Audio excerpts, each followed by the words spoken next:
I work in an organization called Community Land Trust of Brussels. It's a young organization that is existing since 2013, and we make housing accessible for people with low incomes. And the way we do that, the CLT model, the Community Land Trust model, comes from the United States, where it is exercised since 50 years. In Europe, it's very new. And the principle is that the ground is separated of the housing that is in top of it. And that makes that the house is becoming less expensive.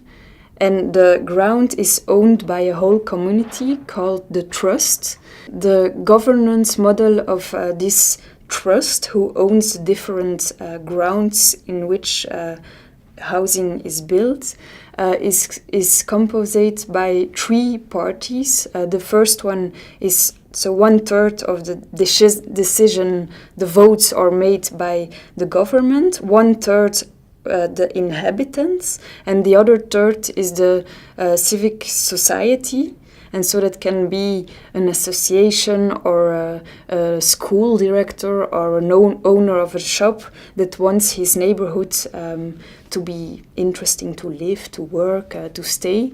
And so the fact that there are those three parties that makes the decisions together, first of all, there's an interesting exchange between them, but also, even if one of them would have bad intentions, the two others will say, no, stop, we can't speculate with this ground. The mechanisms make it impossible to speculate with the ground. And that's one of the main principles of the Community Land Trust, that we want to take out the ground of the speculation that is going on in a lot of cities.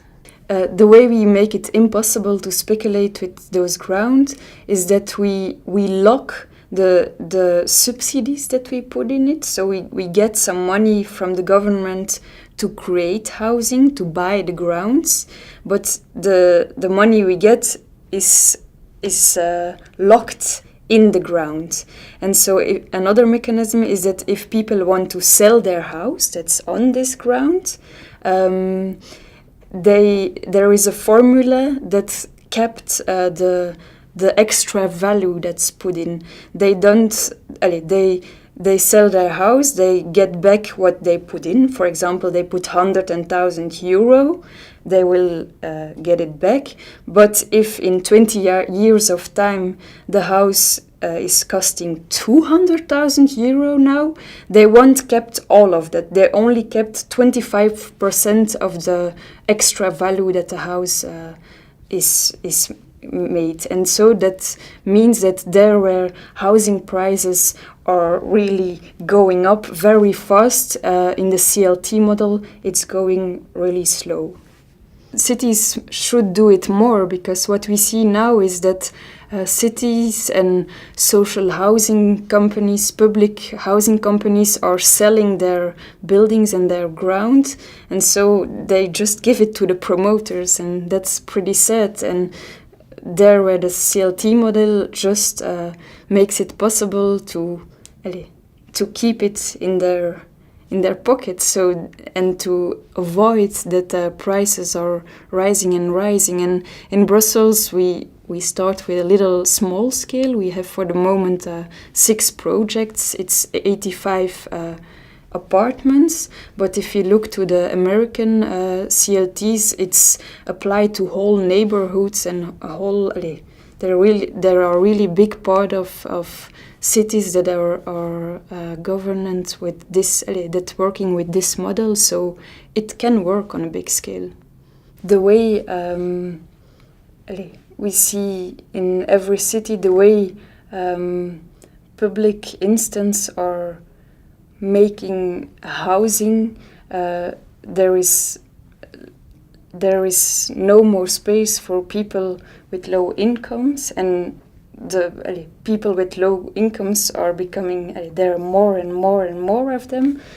All cities are booming, and so there's really a we need to create lots of housing, but the classical models that exist are not good ones, or they don't invest enough in it, or some cities are investing in housing for middle class or even upper class, and it's pretty sad to see that because of all those mechanism and gentrify mechanism, it push even more all poor people away, so they have to get out of the cities, and so but there is no other alternative for them, and so I think CLT can really be a solution for it. And it's not only acting on housing, because in all of our projects we also try to make other functions than housing. For example, we have a project where on the ground floor there will be an organization that works with women that will have their office there, and they will do their activities in there. And we're now looking how, first of all, the place of this organization can be used in the evening and in the weekend by the 30 families that live on top of it. So there's sharing space, but they're also trying to look with the women who will build in the project, how links can be created, how they can maybe work with the organization or develop activities together. So it's also, it's not only about housing, but also about how a neighborhood can be nicer and more open for everybody. So it's a model you can apply it on different functions, on housing, on places for associations, or on shops and everything. So it can be really become a way of make city in another way. There are a lot of projects that work on the same issues.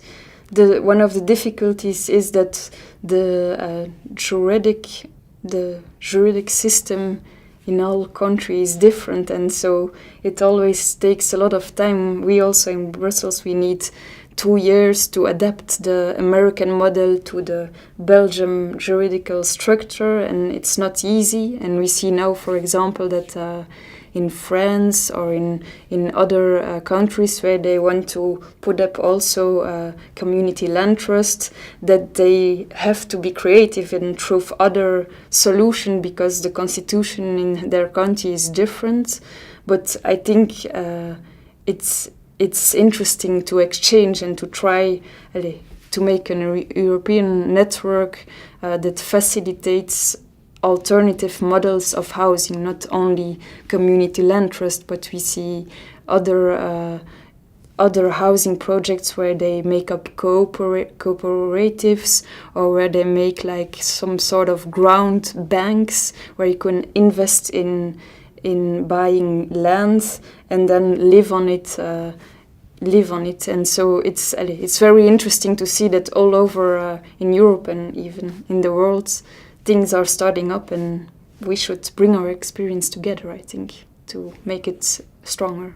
We are here for 3 days in Brussels with all kind of people all over of Europe that work on different domains of the commons, to try to see how we can make it stronger and how we can try to influence all those how we can bring all those questions in the debates in the European Parliament, and how we can strengthen our commons. And we